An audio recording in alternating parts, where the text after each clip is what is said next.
नमस्कार विद्यार्थियों, श्री शक्ति क्लासेज में आपका स्वागत है। और आज हम आगे देखेंगे। आज का टॉपिक है रंध्र जो गति होती है। कल हमने देखा था कि भाई रंध्र किस प्रकार बंद होते हैं और खुलते हैं। द्वार कोशिकाओं के कारण जब द्वार कोशिकाएं बाहर की ओर खींचती है तो रंध्र खुल जाते हैं, और जब रंध्र कोशिकाएं अंदर की ओर संकुचित होती हैं तो रंध्र क्या हो जाते हैं, बंद हो जाते हैं। इसके आधार पर कुछ यहाँ पर संकल्पनाएं दी गई हैं, कुछ नियम बनाए गए हैं, परिकल्पनाएं दी गई हैं। जिसमें पहली परिकल्पना है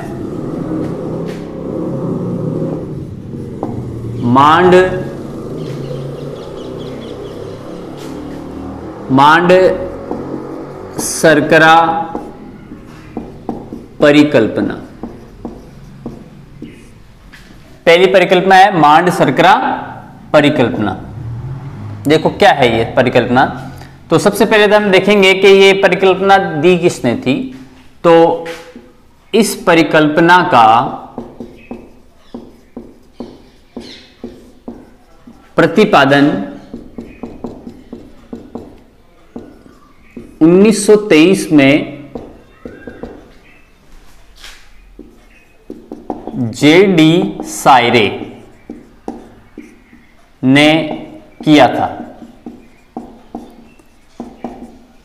सबसे पहले मांड यानी स्टार्च, शर्करा, सुगर, है ना। मांड यानी स्टार्च, शर्करा यानी सुगर। तो इस परिकल्पना का जो प्रतिपादन है 1923 में जेडी सायरे ने किया था। अब इसमें होता क्या है, इस परिकल्पना के अनुसार क्या क्या चीज हो रहा है, इस रंध्र कैसे और खुलते हैं और बंद होते हैं। इस परिकल्पना के अनुसार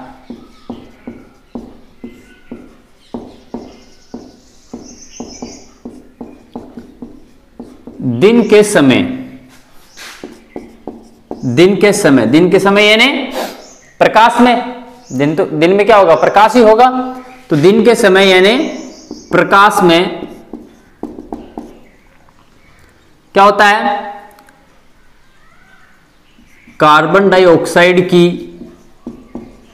मात्रा क्या हो जाती है, कम हो जाती है। क्यों? क्योंकि अधिकांश कार्बन डाइऑक्साइड है वो पौधे प्रकाश संश्लेषण में काम में ले लेते हैं। इसलिए जो द्वार कोशिकाएं हैं उनमें कार्बन डाइऑक्साइड की मात्रा क्या हो जाती है, कम हो जाती है,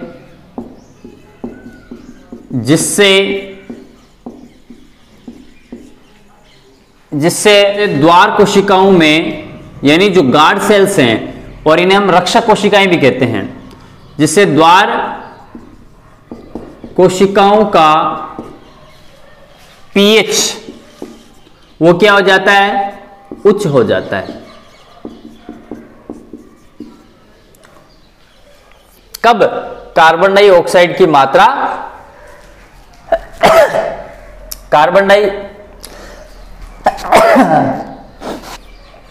कार्बन डाइऑक्साइड की मात्रा जब कम हो जाती है तो द्वार कोशिकाओं में जो आपके द्वार कोशिकाओं का जो पीएच है वो क्या हो जाता है, अधिक हो जाता है। और जब पीएच अधिक हो जाएगा तो क्या होगा, उच्च पीएच होने पर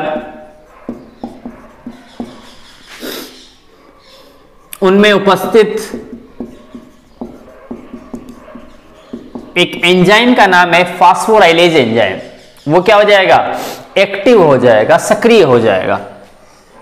उपस्थित फास्फोराइलेज एंजाइम क्या हो जाता है, सक्रिय हो जाता है।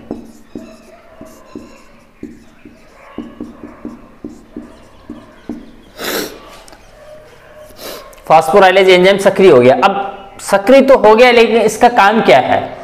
अब ये क्या करेगा, फास्फोराइलेज एंजाइम जब सक्रिय हो जाएगा तो ये क्या करेगा, फास्फोराइलेज एंजाइम द्वार कोशिकाओं में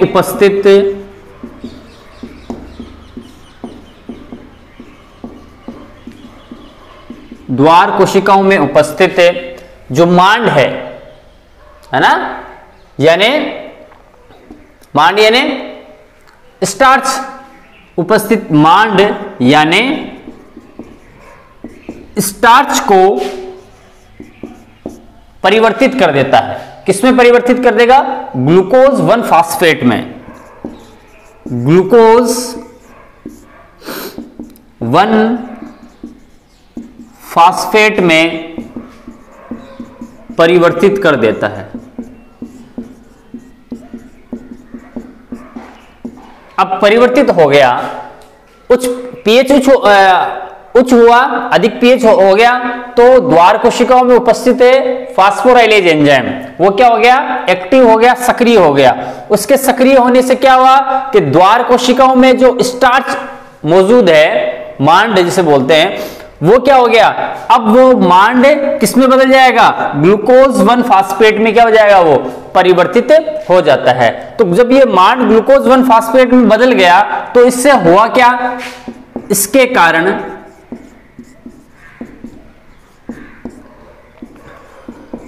द्वार कोशिकाओं का जो डीपीडी है, विसरण दाब न्यूनता, वो बढ़ जाती है। डीपीडी बढ़ जाती है। विसरण दाब न्यूनता क्या हो जाएगा? वो बढ़ जाएगी। जब डीपीडी बढ़ेगा तो क्या होगा? फलस्वरूप कोशिकाएं क्या हो जाएंगी? स्फीत हो जाएंगी। स्फीत हो जाएंगी। और जब कोशिका स्फीत होगी तो क्या होगा? रंध्र खुल जाएंगे और रंध्र खुल जाते हैं, है ना? तो रंध्र कैसे खुल रहे हैं कि भाई दिन के समय यानी प्रकाश की उपस्थिति में द्वार कोशिकाओं में कार्बन डाइऑक्साइड की मात्रा क्या हो जाती है? कम हो जाती है द्वार कोशिकाओं में। ठीक है, जब कार्बन डाइऑक्साइड की मात्रा कम होती है तो द्वार कोशिकाओं का पीएच का जो मान है वो क्या हो जाता है? वो अधिक हो जाता है। कार्बन डाइऑक्साइड तो कम है, तो कम होने के कारण पीएच क्या हो जाएगा? बढ़ जाएगा। जब पीएच अधिक हो जाएगा तो उनमें उपस्थित एक एंजाइम है फास्फोराइलेज एंजाइम, वो क्या हो जाता है? सक्रिय हो जाता है। और सक्रिय होने के बाद में ये फास्फोराइलेज एंजाइम क्या करता है कि द्वार कोशिकाओं में उपस्थित जो स्टार्च है, मांड है, उसको किसमें? ग्लूकोज 1 फास्फेट में क्या करता है? परिवर्तित कर देता है। जब मांड ग्लूकोज 1 फास्फेट में परिवर्तित होता है तो द्वार कोशिकाओं का विसरण दाब न्यूनता है, डीपीडी, वो बढ़ जाती है। और जब डीपीडी बढ़ेगी तो कोशिकाएं कैसी हो जाएंगी? स्फीत हो जाएंगी। और स्फीत होंगी यानी वो फैलेंगी। और जब कल हमने पढ़ा था कि जब द्वार कोशिकाएं बाहर की ओर खिंचती है, स्फीत होती है, तो क्या होते हैं? द्वार खुल जाते हैं। अब ये तो बात हो गई कि भाई रंध्र क्या हो रहे हैं? अभी देखो खुल रहे हैं। रंध्र क्या हो रहे हैं? खुल रहे हैं। अब और ये सारी की सारी जो प्रोसेस है वो चल रहा है, वो कब चल रहा है? दिन के समय यानी प्रकाश में। तो अब रंध्र जब जो खुले हैं वो बंद भी होंगे, तो बंद कब होते हैं? अब रात्रि में क्या होगा? देखो अब इसके बिल्कुल उल्टा हो जाएगा। रात्रि में यानी अंधेरे में, रात्रि में क्या होगा कि कार्बन डाइऑक्साइड की मात्रा क्या हो जाती है? ज्यादा हो जाती है, अधिक हो जाती है। क्यों? क्योंकि अब रात्रि के समय पौधा है वो क्या है? प्रकाश संश्लेषण की क्रिया नहीं कर पा रहा है, इसलिए कार्बन डाइऑक्साइड की मात्रा क्या हो जाती है? द्वार कोशिकाओं में ज्यादा हो जाती है। जब कार्बन डाइऑक्साइड की मात्रा ज्यादा होती है तो क्या होता है? पीएच का मान क्या हो जाता है? पीएच का मान घट जाएगा। इससे पीएच का मान कम हो जाता है। और जब पीएच का मान कम होता है तो ये आपके जो ग्लूकोज 1 फास्फेट है, ये जो ग्लूकोज 1 फास्फेट बना था, किससे बना था? ये आपके स्टार्च से बना था, मांड से बना था। तो ग्लूकोज 1 फास्फेट वापस किस में बदल जाता है? स्टार्च में बदल जाता है, मांड में बदल जाता है। और जब ये ग्लूकोज 1 फास्फेट वापस स्टार्च में परिवर्तित होता है तो फिर क्या होगा? डीपीडी क्या हो जाती है? कम हो जाती है। द्वार कोशिकाओं की डीपीडी कम हो जाती है और कोशिकाएं कैसी हो जाएंगी? सलत हो जाएंगी, यानी सिकुड़ जाएंगी, सलत हो जाती है, सलत हो जाती है और रंध्र वापस क्या हो जाएंगे? बंद हो जाएंगे। तो ये परिकल्पना है मान शर्करा परिकल्पना। अच्छा, इसमें एक चीज और दी हुई है आपके कि द्वार कोशिकाओं में जो मांड उपस्थित है, स्टार्च उपस्थित है, उसके बारे में सर्वप्रथम किसने बताया था? लाइड ने बताया था। ध्यान रखना कि भाई द्वार कोशिकाओं में, ये जेडी सायरे ने नहीं बताया था, ये लाइड ने बताया था कि द्वार कोशिकाओं में स्टार्च उपस्थित होता है, मांड उपस्थित होता है। ठीक है, तो ये मांड शर्करा परिकल्पना है। सिंपल सी है, कुछ ज्यादा इसमें विशेष नहीं है कि भाई दिन के समय कार्बन डाइऑक्साइड की मात्रा कम होती है। कार्बन डाइऑक्साइड की मात्रा कम होने के कारण जो गार्ड सेल्स हैं यानी द्वार कोशिकाएं हैं, उनका पीएच क्या हो जाता है? अधिक हो जाता है। पीएच जब अधिक होता है तो एक एंजाइम है फास्फोराइलेज एंजाइम, वो क्या हो जाता है? सक्रिय हो जाता है। और इसकी सक्रियता के कारण, फास्फोराइलेज एंजाइम की सक्रियता के कारण जो मांड है वो किस में बदल जाता है? ग्लूकोज 1 फास्फेट में परिवर्तित हो जाता है। और जब ये मांड ग्लूकोज 1 फास्फेट में परिवर्तित होता है तो द्वार कोशिकाओं का जो डीपीडी है ना, विसरण दाब न्यूनता, वो क्या हो जाएगा? बढ़ जाएगा। और जब वो बढ़ता है तो कोशिकाएं कैसी होती हैं? स्फीत होती है, टर्गर हो जाती हैं और रंध्र है वो क्या हो जाते हैं? खुल जाते हैं। अब ये तो बात हो गई रंध्रों के खुलने की, दिन के समय की बात हो गई। रात्रि में क्या हो रहा है कि रात्रि में यानी अंधेरे में कार्बन डाइऑक्साइड की मात्रा क्या हो जाती है? ज्यादा हो जाएगी। ज्यादा होगी तो पीएच का मान क्या हो जाता है? घट जाएगा। जो दिन के समय ज्यादा था, अब रात्रि के समय पीएच का मान घट गया, कम हो गया। और ग्लूकोज 1 फास्फेट, यहां पर तो जो स्टार्च था, मांड था, वो ग्लूकोज 1 फास्फेट में बना था दिन के समय। रात्रि में जो सुबह का बना हुआ ग्लूकोज 1 फास्फेट है वो किस में बदल जाएगा? पुनः मांड के अंदर बदल जाएगा और इसकी डीपीडी क्या हो जाती है? कम हो जाती है। कोशिकाएं वापस क्या हो जाएंगी? सलत हो जाएंगी और रंध्र बंद हो जाएंगे। दूसरी है स्टीवार्ड की परिकल्पना। स्टीवार्ड की परिकल्पना देखो, जो स्टीवार्ड है, इन्होंने आपके जो जेडी सायरे है ना, मांड शर्करा जो परिकल्पना थी, जो भी हमने इससे पहले पढ़ी है, उसी को आगे बढ़ाया है उन्होंने। मांड शर्करा परिकल्पना यानी जेडी सायरे ने क्या बताया था कि मांड है वो दिन के समय ग्लूकोज 1 फास्फेट में बदल जाता है और रात्रि में वापस ग्लूकोज 1 फास्फेट पुनः किस में बदल जाता है? मांड के अंदर बदल जाता है। लेकिन जो स्टीवर्ड है, उन्होंने क्या किया? इन्होंने सायरे की, यानी जो जेडी सायरे थे, सायरे की परिकल्पना को ही आगे बढ़ाया।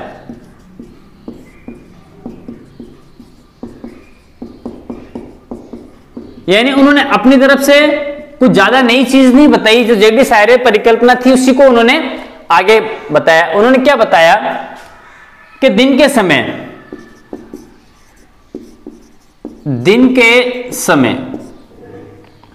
अभी हमने देखा था, दिन के समय क्या हो रहा था? कार्बन डाइऑक्साइड की मात्रा कम हो रही थी और पीएच का मान क्या था? ज्यादा था। तो दिन के समय उच्च पीएच था। इस उच्च पीएच की उपस्थिति में अब क्या हो रहा था कि भाई फास्फोराइलेज एंजाइम है वो सक्रिय हो रहा था। फास्फोराइलेज एंजाइम के सक्रिय होने से जो मांड थी यानी स्टार्च था वो किस में बदल जाता है? Glucose 1 phosphate. ठीक है, ये यहां तक तो बात थी। ये बात तो किसने बताई थी? जेडी सायरे ने, या मांड शर्करा परिकल्पना के अनुसार ये चीज हो रही थी कि मांड ग्लूकोज 1 फास्फेट में बदल रहा था।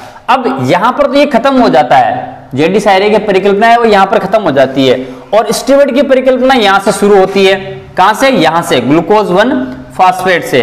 उन्होंने आगे क्या बताया? उन्होंने ये बताया कि मांड से ग्लूकोज 1 फास्फेट तो बनता ही बनता है, साथ ही साथ में ग्लूकोज 1 फास्फेट है वो आगे और क्या हो जाता है? संश्लेषित होता है और ग्लूकोज 1 फास्फेट आगे जाकर ग्लूकोज 6 फास्फेट में कन्वर्ट हो जाता है, बदल जाता है। और ग्लूकोज 6 फास्फेट और साथ ही साथ ग्लूकोज में परिवर्तित हो जाता है। ग्लूकोज 1 फास्फेट ग्लूकोज 6 फास्फेट में, और ग्लूकोज में क्या हो जाता है, चेंज हो जाता है। ये बस ये इतना ही इन्होंने बताया था।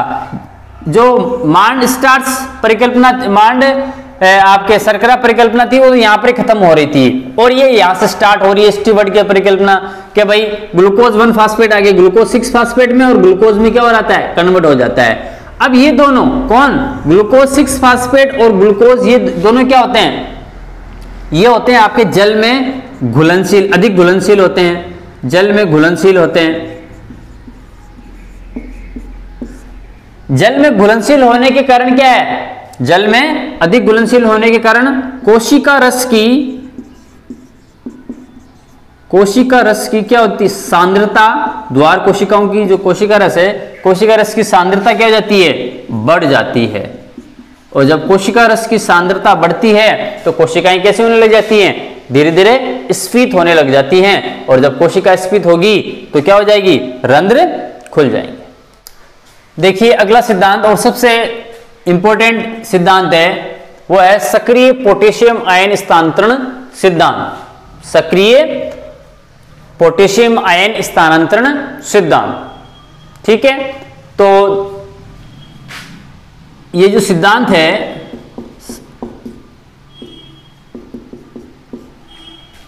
सक्रिय पोटेशियम आयन स्थानांतरण सिद्धांत, ये सिद्धांत इमामुरा, एक जापानी वैज्ञानिक है, इमामुरा व फ्यूजिनो ने इसका प्रतिपादन किया था। इमामुरा और फ्यूजिनो ने। और जो लेविट है, एक वैज्ञानिक है लेविट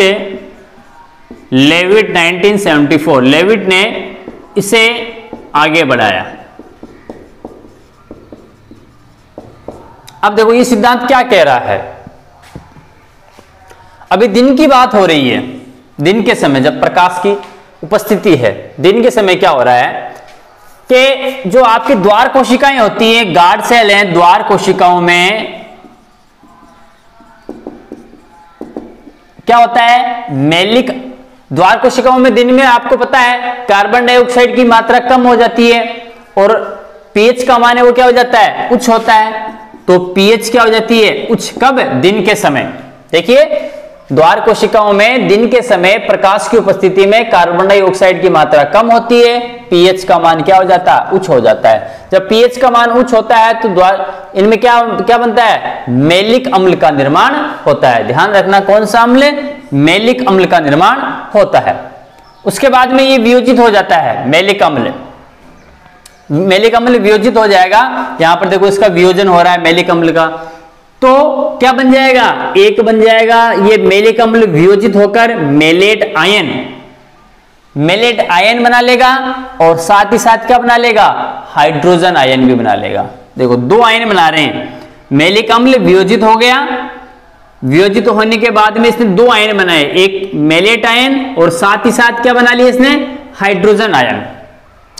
अब क्या होगा, हाइड्रोजन आयन बन गया और मेलेट आयन बन गया, तो जो पोटेशियम आयन है, जो कि जो ये सब चीजें कहां हो रही है, ये सब चीजें हो रही है द्वार कोशिका में, गार्ड सेल्स में, है ना। और द्वार कोशिका के आसपास जो कोशिकाएं हैं वहां पर तो क्या है, देखो अभी द्वार कोशिकाओं में क्या है, हाइड्रोजन आयन, और द्वार कोशिका के आसपास जो कोशिकाएं हैं उनमें क्या है, पोटेशियम आयन, उनमें क्या है, पोटेशियम आयन। द्वार कोशिका के पास में अभी मेलेट आयन भी है और साथ ही साथ क्या है, हाइड्रोजन आयन है।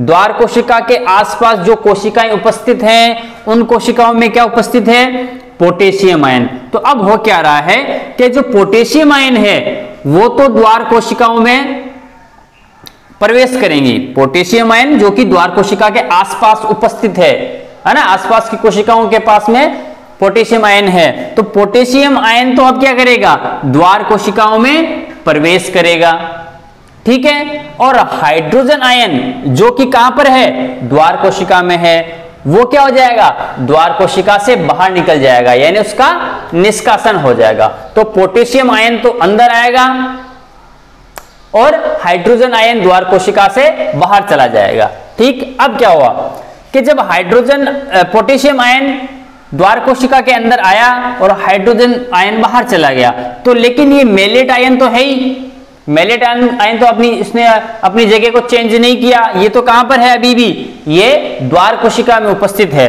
तो ये जो पोटेशियम आयन है जो कि द्वार कोशिकाओं में जिसने प्रवेश किया है, वो किससे मिल जाएगा, मेलेट आयन से संयोग कर लेगा पोटेशियम आयन, और क्या बना लेंगे, पोटेशियम मेलेट बना लेगा। क्या बना लेगा, पोटेशियम मेलेट बना लेगा। अब जब पोटेशियम मेलेट बन जाता है तो इसके कारण द्वार कोशिकाओं का जो ऑस्मेटिक प्रेशर है, परासरणी दाब है, वो क्या हो जाएगा, बढ़ जाएगा। ठीक, और जब ऑस्मेटिक प्रेशर बढ़ेगा तो कोशिका कैसी हो जाएगी, स्फीत हो जाएगी। और स्फीत हो जाएगी कि मतलब क्या हो जाएगा, जब कोशिका स्फीत होगी तो रंध्र क्या हो जाएंगे, खुल जाएंगे। तो ये तो प्रक्रिया चल रही है दिन के समय सक्रिय पोटेशियम आयन स्थानांतरण के अनुसार। फिर से देख लो, ये सिद्धांत है इमामुरा व फ्यूजीनो ने इसका प्रतिपादन किया था, लेविट ने इसको आगे बढ़ाया। इसमें हो क्या रहा है कि द्वार कोशिका दिन के समय प्रकाश की उपस्थिति में कार्बन डाइऑक्साइड की मात्रा जब कम हो जाती है तो पीएच का मान क्या हो जाता है, अधिक हो जाता है। उच्च पीएच के कारण मेलिक अम्ल का क्या होता है, निर्माण होता है, फिर इसका वियोजन होता है। वियोजन होगा तो एक तो मेलेट आयन बनेगा, साथ ही साथ हाइड्रोजन आयन बनेगा। ये सब चीजें कहां हो रही है, ये गार्ड सेल्स में हो रही है, द्वार कोशिकाओं में हो रही है। अब क्या होगा कि जो द्वार कोशिका के आसपास में जो कोशिकाएं हैं उनमें तो क्या है, पोटेशियम आयन है। तो पोटेशियम आयन उन कोशिकाओं से निकलकर किसमें प्रवेश करेगा, द्वार कोशिकाओं में प्रवेश करेगा। और जो द्वार कोशिकाओं में उपस्थित हाइड्रोजन आयन है वो द्वार कोशिका से निकल जाएगा, बाहर चला जाएगा, उसका निष्कासन हो जाएगा। तो जब पोटेशियम आयन द्वार कोशिका में प्रवेश उसने किया तो द्वार कोशिकाओं में पहले से ही उपस्थित जो मेलेट आयन है वो पोटेशियम आयन से क्या हो जाएगा, मिल जाएगा, और फिर क्या बना लेगा, दोनों मिलकर पोटेशियम मेलेट बना लेते हैं। जब पोटेशियम मेलेट बन जाता है तो द्वार कोशिकाओं का जो ऑस्मेटिक प्रेशर है, परासरणी दाब है, वो बढ़ जाएगा। परासरणी दाब बढ़ने से कोशिका कैसे, द्वार कोशिका कैसे होने लग जाएगी, स्फीत हो जाएगी, उसमें खिंचाव उत्पन्न हो जाएगा और रंध्र क्या हो जाएंगे, खुल जाएंगे। तो ये तो होता है दिन के समय। अब देखिए रात्रि में क्या होता है। दिन में तो हमने देख लिया कि रंध्र खुल रहे हैं, ठीक है। रात्रि में क्या होता है, दिन में हमने पढ़ा था कि दिन के अंदर कार्बन डाइऑक्साइड की मात्रा क्या होती है, कम होती है। लेकिन रात्रि में ऐसा नहीं होता। रात्रि में क्या होता है, कार्बन डाइऑक्साइड की मात्रा क्या होती है, अधिक होती है। कार्बन डाइऑक्साइड की मात्रा कम होगी तो पीएच क्या हो जाएगा, कम हो जाएगा। जो पीएच कम हो जाएगा तो क्या होगा कि जो मेलिक अम्ल है जो दिन के समय बना था, पीएच उच्च होने के कारण मेलिक अम्ल है वो किस में बदल जाएगा, वो मांड में चेंज हो जाएगा, स्टार्च में बदल जाएगा। जो मेलिक अम्ल दिन के समय बना था वो रात्रि में पुनः किस में बदल जाएगा, मांड में चेंज हो जाएगा। तो जब मेलिक अम्ल स्टार्च के अंदर परिवर्तित हो जाएगा, बदल जाएगा, तो क्या हो जाएगा, परासरणी दाब यानी ऑस्मेटिक प्रेशर क्या हो जाएगा, कम हो जाएगा। देखो दिन में तो ये बढ़ रहा था, कोशिकाएं क्या हो रही थी, स्फीत हो रही थी। अब यहां पर मेलिक अम्ल के स्टार्च में बदलने के कारण परासरणी दाब भी क्या हो जाएगा, कम हो जाएगा। जब ऑस्मेटिक प्रेशर कम हो गया तो क्या होगा, जल का प्रवाह कोशिका से बाहर की ओर होगा। यानी जल है वो कोशिका से क्या हो जाएगा, बाहर निकलना शुरू हो जाएगा। जब आपको पता है जब जल कोशिका से बाहर निकलेगा तो कोशिका स्फीत तो होगी नहीं, वो कोशिका क्या हो जाएगी, सलत हो जाएगी। तो कोशिका क्या हो जाएगी, सलत हो जाएगी, सिकुड़ जाएगी। और जब कोशिका सलत होगी तो रंध्र क्या होंगे, बंद हो जाएंगे, रंध्र बंद हो जाएंगे। तो ये आपके सक्रिय पोटेशियम आयन स्थानांतरण सिद्धांत है, ठीक है। फिर से देख लो कि दिन के समय क्या हो रहा है कि दिन के समय कार्बन डाइऑक्साइड की मात्रा कम होती है, जिसके कारण पीएच का मान क्या है, उच्च हो जाता है। पीएच का मान उच्च होने के कारण मैलिक अम्ल का निर्माण होता है। ठीक है, स्टार्च से मैलिक अम्ल बनता है। मैलिक अम्ल का फिर वियोजन होता है जिसके कारण मैलेट आयन बनता है और हाइड्रोजन आयन बनता है। जब ये काम हो चुका होता है तो आसपास की कोशिकाओं से पोटेशियम आयन तो द्वार कोशिकाओं में प्रवेश करता है और द्वार कोशिकाओं में उपस्थित जो मैलिक अम्ल के वियोजन से जो हाइड्रोजन आयन बना है वो क्या हो जाएगा, बाहर निकल जाएगा। ठीक है, अब पोटेशियम आयन है वो मैलिक अम्ल से क्या करेगा, संयोग करेगा और पोटेशियम मैलेट बनाता है। जब पोटेशियम मैलेट बनाता है तो परासरणी दाब क्या हो जाता है, बढ़ जाता है। परासरणी दाब बढ़ने के कारण कोशिका कैसे होने लग जाती है, द्वार कोशिका स्फीत होने लग जाती है और जब कोशिका स्फीत होगी तो रंध्र भी खुल जाएंगे। रात्रि में क्या हो रहा है, कार्बन डाइऑक्साइड की मात्रा अधिक होती है। कार्बन डाइऑक्साइड की मात्रा अधिक होने के कारण पीएच क्या हो जाएगा, कम हो जाएगा। पीएच का मान कम होगा तो मैलिक अम्ल पुनः किसमें बदल जाएगा, स्टार्च में, मांड में बदल जाएगा। और जब मांड में बदलेगा तो परासरणी दाब, ऑस्मोटिक प्रेशर वापस क्या हो जाएगा, कम हो जाएगा। परासरणी दाब के कम होने के कारण जल का प्रवाह, जो कोशिका के अंदर जल आया था पहले, वो अब जल क्या हो जाएगा, बाहर निकलना शुरू हो जाएगा। और जब जल बाहर निकलेगा तो कोशिका कैसे हो जाएगी, कोशिका सलत हो जाएगी, संकुचित हो जाएगी, सिकुड़ जाएगी, जिसके कारण द्वार कोशिका रंध्रों को बंद कर देती है। अब आगे है आपके वाष्पोत्सर्जन को प्रभावित करने वाले कारक। वाष्पोत्सर्जन को प्रभावित करने वाले कारक, दो प्रकार के कारक हैं। एक है आपके बाह्य कारक, ठीक, और एक है आपके आंतरिक कारक। आंतरिक कारक, बाह्य कारक और आंतरिक कारक। देखो बाह्य कारक और आंतरिक कारक क्या क्या है। सबसे पहले हम पढ़ेंगे बाह्य कारक। बाह्य कारक जो कि वाष्पोत्सर्जन को क्या करेंगे, प्रभावित करेंगे, जिसमें आपके सबसे पहला है प्रकाश। प्रकाश, तो प्रकाश क्या है, वाष्पोत्सर्जन को प्रत्यक्ष और अप्रत्यक्ष दोनों रूप से क्या करेगा, प्रभावित करेगा। प्रकाश प्रत्यक्ष व अप्रत्यक्ष दोनों रूप से क्या करता है, प्रभावित करता है। प्रत्यक्ष और अप्रत्यक्ष दोनों रूप से क्या करेगा, प्रभावित करेगा। कैसे, दिन के समय प्रकाश की उपस्थिति में, दिन के समय प्रकाश की उपस्थिति में क्या होगा, वाष्पोत्सर्जन की मात्रा बढ़ जाती है। वाष्पोत्सर्जन की मात्रा बढ़ जाती है, यानी जब प्रकाश उपस्थित होता है, जब प्रकाश मिलेगा पादप को तो क्या होगा, वाष्पोत्सर्जन की मात्रा भी बढ़ जाती है। तो जितना अधिक प्रकाश होगा वाष्पोत्सर्जन की मात्रा भी क्या हो जाएगी, उतनी ही अधिक होगी। दूसरा आता है वायु। वायु, तो देखो जब तेज शुष्क वायु चलती है तो वह क्या करेगी, वह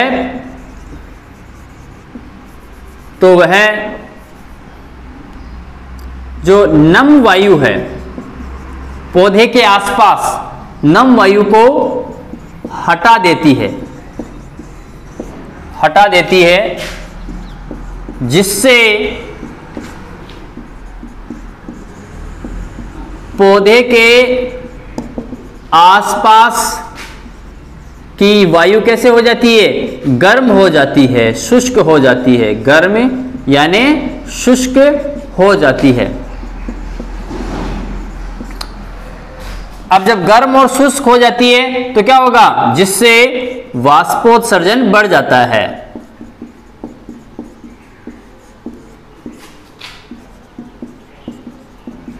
पौधे गर्मियों के अंदर हम पौधों के नीचे बैठना, उसकी छाया में बैठना पसंद क्यों करते हैं, या उसकी जो हवा आती है पौधों की गर्मियों में वो ठंडी क्यों होती है? वो ठंडी इसीलिए होती है क्योंकि वाष्पोत्सर्जन, प्लांट्स क्या करते हैं, लगातार वाष्पोत्सर्जन की क्रिया चलती रहती है दिन के समय, जिसके कारण उसके आसपास नमी बनी रहती है, क्योंकि वाष्प बनकर जल है वो वाष्प के रूप में निकल रहा है, इसलिए उस पौधे के आसपास क्या रहेगी, नमी रहेगी। और उस नमी के कारण जो उससे आने वाली टकराने वाली जो हवा है वो कैसी होती है, ठंडी हो जाती है। लेकिन जब तेज हवा चलती है, बार बार शुष्क हवा प्लांट के आसपास आएगी, पौधे के आसपास आएगी, तो वो उसके आसपास की जो नम वायु है उसको हटा देगी और वो खुद अपना स्थान ले लेती है। जब शुष्क वायु वहां पर आ जाएगी तो वाष्पोत्सर्जन भी क्या हो जाएगा, उसकी मात्रा भी बढ़ जाएगी। अगला है आपके मृदा में प्राप्य जल। देखो जल की मात्रा अधिक होगी तो जो जलावशोषण है वो अधिक होगा, जलावशोषण अधिक होगा तो वाष्पोत्सर्जन की मात्रा भी क्या होगी, अधिक होगी। तो पानी की जो जल की मात्रा है, प्राप्य जो मृदा जल है, उससे भी क्या होता है, वाष्पोत्सर्जन की क्रिया वो क्या होती है, प्रभावित होगी। मृदा के अंदर जो जल की मात्रा वो ज्यादा है तो फिर वाष्पोत्सर्जन की मात्रा भी क्या हो जाएगी, अधिक हो जाएगी। तो आज यहां तक ही पढ़ेंगे, कल फिर इसके आगे हम पढ़ेंगे। तब तक के लिए धन्यवाद।